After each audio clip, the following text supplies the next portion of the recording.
Today our topic is average cost and marginal cost, है ना। इससे पहले मैंने आपको जो रिलेशनशिप था एमआर और एआर में वो अच्छे से करवा दिया। होप सो वो आपको अच्छे से समझ में आ गया होगा, है ना, क्योंकि काफी इंपॉर्टेंट है वो वाला लेक्चर हमारा जो इससे पहले हुआ था। देन आज है average cost and marginal cost. तो एवरेज कॉस्ट की बात करें या मार्जिनल कॉस्ट की बात करें, है ना, तो आपको पता है जो टोटल कॉस्ट है, टोटल कॉस्ट मतलब C is the function of Q. मतलब जैसे जैसे आप क्यू मींस प्रोडक्शन करते जाओगे कॉस्ट इंक्रीज होता जाएगा ना। इसे यूजली आप डिनोट करते हो, यूजली अगर हम बात करें तो आप इसे डिनोट करते हो कि किस किस वर्ड से डिनोट करते हो आप। पाई से डिनोट करते हो, सी से डिनोट करते हो, या फिर टोटल कॉस्ट टीसी भी बोल सकते हो, है ना। तो कॉस्ट की अगर बात की जाए ना तो आप पाई से, सी से या टीसी से डिनोट कर सकते हो। फर्स्टली मैं आपको करवा देती हूँ एवरेज कॉस्ट के बारे में। ओके, एवरेज कॉस्ट का मतलब क्या होता है? सबसे पहले तो आपको ये पता होना चाहिए कि एवरेज कॉस्ट क्या होती है। एवरेज कॉस्ट का मतलब होता है पर यूनिट कॉस्ट, समझ रहे हो। Average cost is defined as the cost of production per unit of output. Per unit of output जो भी कॉस्ट आ रही है उसे आप एवरेज कॉस्ट बोलते हो। तो इसे आप किस तरह से निकालते हो? Average cost is equal to C by Q. C by Q means की एवरेज कॉस्ट निकालने के लिए टोटल कॉस्ट को क्वांटिटी से डिवाइड करना पड़ेगा, तो आपके सामने पर यूनिट ऑफ कॉस्ट आ जाएगी। ओके, देन सेकंड की अगर हम बात करें तो हमें करना है marginal cost. Okay, marginal cost. Marginal cost का मतलब क्या होता है? Marginal cost is defined on the change in total cost. जो भी टोटल कॉस्ट में, जो भी टोटल कॉस्ट में चेंज आ रहा है ना, चेंज आ रहा है उसे आप क्या बोलते हो? Marginal cost. जैसे आपने मान के चलिए कि आपने 10 यूनिट प्रोडक्शन किया, उसके अकॉर्डिंग आपकी जो कॉस्ट है वो 100 आ रही है। ओके, देन आपने 11th 11 आइटम प्रोड्यूस की, 10 के बाद आपने 11 बनाई, तो कितनी कॉस्ट आई? 110 आ गई। तो ये जो चेंज आ रहा है एक यूनिट प्रोड्यूस करने पे, जो चेंज आ रहा है, कितना चेंज आया? 10 का चेंज आया ना, 10 रुपीज का। तो एक यूनिट प्रोड्यूस करने पे जो 10 रुपीज की जो कॉस्ट चेंज आ रहा है ना, उसे आप क्या बोलते हो? मार्जिनल कॉस्ट बोलते हो, राइट, मार्जिनल कॉस्ट बोलते हो। तो मार्जिनल कॉस्ट जो है, मार्जिनल कॉस्ट के लिए आपको क्या करना पड़ेगा? आपको डेरिवेटिव करना पड़ेगा, डी अपॉन डी क्यू की रिस्पेक्ट में सी का डेरिवेटिव करना पड़ेगा, मींस की टोटल कॉस्ट का डेरिवेटिव करना पड़ेगा। देन आप क्या निकाल सकते हो? मार्जिनल कॉस्ट निकाल सकते हो। Marginal cost is the first derivative of total cost. Total cost का फर्स्ट डेरिवेटिव क्या होगा with respect to Q? Marginal cost होगा। अभी चलिए मैं आपको एक एग्जांपल करवा देती हूँ जिससे आपके जो भी डाउट होंगे वो क्लियर हो जाएंगे। एग्जांपल है हमारे पास, गिवन द टोटल कॉस्ट। मान के चलिए टोटल कॉस्ट आपके सामने गिवन है 60 minus 12 Q plus 2 Q square. मैंने बोला था ना डिनोट कर सकते हो पाई से, टोटल कॉस्ट से, या फिर सी से डिनोट कर सकते हो। तो हमने टोटल कॉस्ट को पाई से डिनोट किया। Find average cost function. Find हमने क्या करना है? फाइंड फर्स्ट आपने क्या करना है? Average cost function. Okay, then second क्या फाइंड आउट करना है? सेकंड आपने marginal cost function. Okay, marginal cost function. तो हमने क्या करना है? सबसे पहले हमें टीसी गिवन है, टीसी मींस पाई हमें क्या गिवन है? 60 minus 12 Q plus 2 Q square. Okay, 2 Q square हमें गिवन है। सबसे फर्स्ट हमारा क्वेश्चन है, हमने एवरेज कॉस्ट फाइंड करनी है। एवरेज कॉस्ट, एवरेज कॉस्ट के लिए क्या करोगे? पाई डिवाइड बाई क्यू करना पड़ेगा। अब पाई की वैल्यू कितनी है? 60 minus 12 Q plus 2 Q square. Okay, 2 Q square divide by क्या करना पड़ेगा? डिवाइड बाय क्यू करना पड़ेगा। डिवाइड बाय क्यू करोगे तो कितना आ जाएगा? 60 divide by Q minus 12 plus 2 Q. Okay, minus plus 2 Q.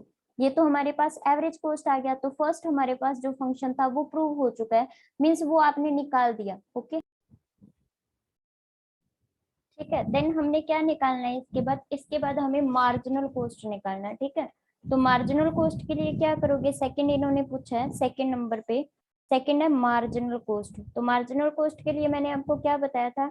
D upon D Q करना पड़ेगा, क्यू के रिस्पेक्ट में। पाई मीन्स के टोटल कॉस्ट का डेरिवेटिव। ओके, टोटल कॉस्ट का डेरिवेटिव। तो क्या करोगे? डी अपॉन डी क्यू, और हमारे पास कॉस्ट है 60 minus 12 Q plus 2 Q square. जब डेरिवेटिव करोगे तो कितना आएगा? 60 तो जीरो बन जाएगा, है ना, और यहाँ पे माइनस 12 क्यू का 1 बन जाएगा, प्लस 4 क्यू। तो ये हमारे पास क्या आ गया? मार्जिनल कॉस्ट आ गया। ओके, तो ये यहाँ पे भी सेकंड हमारा मार्जिनल कॉस्ट फंक्शन आ गया। सिंपल सा क्वेश्चन है, इसमें कुछ करना ही नहीं था, हमने एवरेज कॉस्ट और मार्जिनल हमने फाइंड आउट करनी है। देन उसके बाद हमने नेक्स्ट मैं आपको एक एग्जांपल और करवा देती हूँ। एग्जांपल है हमारे पास, फाइंड टोटल कॉस्ट। क्या बोला इन्होंने, सॉरी द टोटल कॉस्ट, हमें जो कॉस्ट है वो गिवन है 0.005 x³ minus 0.02 x² minus 30x और प्लस 3000। ओके, इन्होंने क्या पूछा है, इन्होंने total cost when output is equal to 4। इन्होंने फर्स्ट क्वेश्चन हमसे किया है टोटल कॉस्ट, क्या टोटल कॉस्ट हमें बतानी है व्हेन, जब हमारी आउटपुट है वो कितनी हो रही है, 4 हो रही है, तब हमने टोटल कॉस्ट बतानी है। सेकंड इन्होंने बोला है average cost when output it is 10। Average cost बोला है फाइंड आउट करो व्हेन, जब आपकी आउटपुट जो है, जो आउटपुट है वो कितनी हो रही है, 10 हो रही है। थर्ड इन्होंने बोला है कि आप लोग जो है एमसी पता करो व्हेन जो आउटपुट है वो 3 हो रही है। तो अलग अलग लेवल पे इन्होंने पूछा है। तो आप क्या करोगे, सबसे पहले हमें क्या फाइंड आउट करनी है, सबसे पहले हमें टोटल कॉस्ट फाइंड आउट करनी है जब x की वैल्यू 4 है। तो कॉस्ट हमारे पास गिवन है 0.005 x³ x³ का मतलब प्रोडक्शन। तो जब हमारे पास व्हेन आउटपुट कितनी है, x इज इक्वल टू 4, तो यहाँ पे हम 4 पुट करेंगे ना, 4 की 3 माइनस 0.02 x की इतनी, x मीन्स की 4 की 2 है ना, तो यहाँ पे कितना आएगा, 4 की 2 आएगा है ना, 4 की वैल्यू 2, देन माइनस 30 यहाँ पे फिर 2 और प्लस 3000। तो कितना आएगा यहाँ पे, जब आप इसे सॉल्व करोगे तो हमारे पास जो है 2880 बनेगा। तो कॉस्ट आपके सामने कितनी आ गई, 2880 आ गई है ना।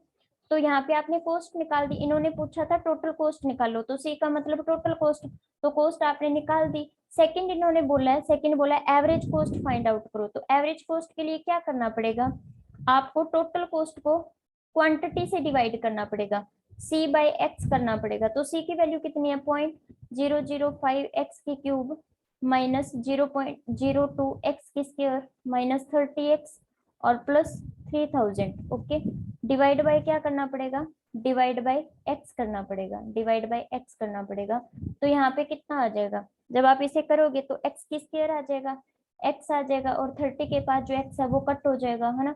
तो करते कराते आपके सामने जो है आंसर कितना आएगा, 0.05 x² minus 0.02 x minus 30, okay, और प्लस 3000 डिवाइड बाय x आएगा। ओके, देन 4x, अब आपने क्या करना है, 4x इज इक्वल टू 10।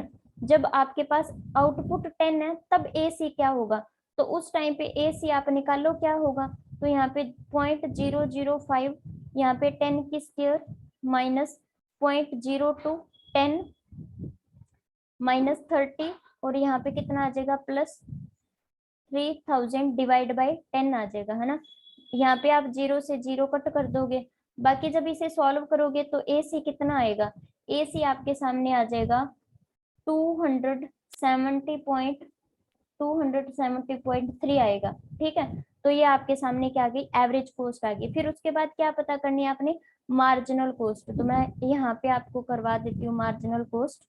ठीक है, 1 सेकेंड, हाँ यहाँ पे कर लेते हैं। ओके, तो आप क्या करोगे, मार्जिनल कॉस्ट निकालोगे। मार्जिनल कॉस्ट के लिए क्या करना पड़ेगा, सी का derivative D upon D x, x मतलब क्वांटिटी के रिस्पेक्ट में आपको सी का डेरिवेटिव करना पड़ेगा। तो डी अपॉन डी एक्स, सी की वैल्यू कितनी है, 0.05 एक्स की क्यूब माइनस 0.02 एक्स की square minus 30x and plus 3000। Okay, इसका जब आप डेरिवेटिव करोगे तो कितना होगा, डेरिवेटिव जब आप करोगे तो इसका आंसर कितना आएगा, MC की वैल्यू कितनी आएगी, तो यहाँ पे MC की जो वैल्यू है वो 0.05 एक्स की स्क्वायर है ना, और 3 आगे आ जाएगा, मतलब 3 से मल्टीप्लाई करोगे इसे है ना, 3 आगे आ जाएगा, -2 आगे आएगा और फिर 0 to x और यहाँ पे -30 ओके। अब इसे जब आप सॉल्व करोगे तो आपके सामने कितना आंसर आएगा, और यहाँ पे आप ये भी लिख सकते हो 8x की वैल्यू कितनी है, आउटपुट 3 पे आपको पता करना है ना, तो 8x इज इक्वल टू 3 के ऊपर mc कितना आएगा, 3 के ऊपर अगर mc की वैल्यू पता करते हैं तो यहाँ पे 3 तो है ही, ओके। इसे मल्टीप्लाई करोगे 0.005 और x की वैल्यू कितनी है, x की वैल्यू 3 और ऊपर स्क्वायर माइनस यहाँ पे 2 आएगा और यहाँ पे 0.02 और फिर x है तो x की वैल्यू 3 पुट कर देते हैं -30। तो आप क्या करोगे, इन सबको मल्टीप्लाई करोगे, फिर इन सबको मल्टीप्लाई करोगे, प्लस माइनस करोगे, तो mc की वैल्यू कितनी आएगी, एक मिनट, mc की वैल्यू कितनी आएगी, mc की वैल्यू आपके सामने जो है फाइनली यहाँ पे बन जाएगी 29.985, ओके, 29.985, ये आपकी फाइनली क्या बन गई यहाँ पे mc, ओके, मार्जिनल कॉस्ट। तो इस तरह से आप इजिली निकाल सकते हो। देन इसके बाद एक क्वेश्चन और है, काफी इंपॉर्टेंट है, इसके बाद मैं आपको स्लोप के बारे में बताऊंगी। तो एक क्वेश्चन और करवा देती हूँ जो कि अच्छे से आपको समझ में आ जाएगा। Find the marginal cost function for the average cost function. आपके सामने ना एवरेज कॉस्ट फंक्शन गिवन है 1.5 Q plus 4 plus 46 divide by Q. इन्होंने बोला है फाइंड द मार्जिनल कॉस्ट, क्या बोला है इन्होंने, फाइंड द मार्जिनल कॉस्ट। तो सबसे पहले आपको टोटल कॉस्ट निकालना पड़ेगा। तो टोटल कॉस्ट के लिए क्या करोगे, एवरेज कॉस्ट को क्वांटिटी के साथ मल्टीप्लाई करोगे, ओके। तो एवरेज कॉस्ट कितना है 1.5 क्यू प्लस 4 प्लस 46 ओके, और मल्टीप्लाई करोगे क्यू के साथ तो कितना आएगा 1.5 Q square plus 4 Q plus 46 Q divide by Q. तो ये तो इससे कट हो जाएगा, कितना आएगा 1.5 Q square plus 4 Q plus 46 आएगा, प्लस 46 आएगा यहाँ पे, ओके। देन उसके बाद क्या करोगे, उसके बाद मार्जिनल कॉस्ट आपने फाइंड आउट करना है। मार्जिनल कॉस्ट के लिए क्या करना पड़ेगा, डी अपॉन डी क्यू, किसका, टीसी का, है ना, टीसी का डेरिवेटिव करना पड़ेगा। तो D upon D Q, TC कितना है हमारे पास 1.5 Q square plus 4 Q plus 46। अब क्या करोगे, डेरिवेटिव करोगे तो कितना आएगा, 2 आगे आ जाएगा, 1.5 Q, okay, plus 4 Q, okay. तो ये आपके सामने क्या आ गया, मार्जिनल कॉस्ट। और इन्होंने पूछा भी मार्जिनल कॉस्ट था, तो फाइनली आपके सामने आंसर आ गया। इजी था, इजी जो क्वेश्चन था। अगर वो बोल देते 8 क्यू इज इक्वल टू 5 पे पता करो, तो आप यहाँ पे क्यू की वैल्यू पुट कर देते और एमसी फाइनली आपका आ जाता। इन्होंने ऐसा कुछ भी नहीं बोला, इन्होंने बोला कि आप लोग जो है मार्जिनल कॉस्ट फाइंड आउट करो। तो सबसे पहले आपको क्या निकालना पड़ेगा, टोटल कॉस्ट निकालना पड़ेगा। नेक्स्ट हमने जो करना है वो slope of A C and relationship भी करना है, ठीक है। स्लोप भी हमने निकालनी है, ठीक है, स्लोप निकालनी है हमने ए सी की।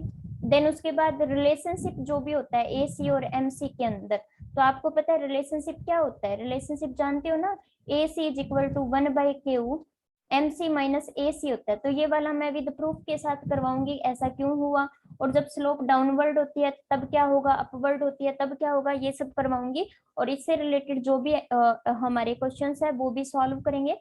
मिलते हैं नेक्स्ट वीडियो में, है ना। Okay, bye.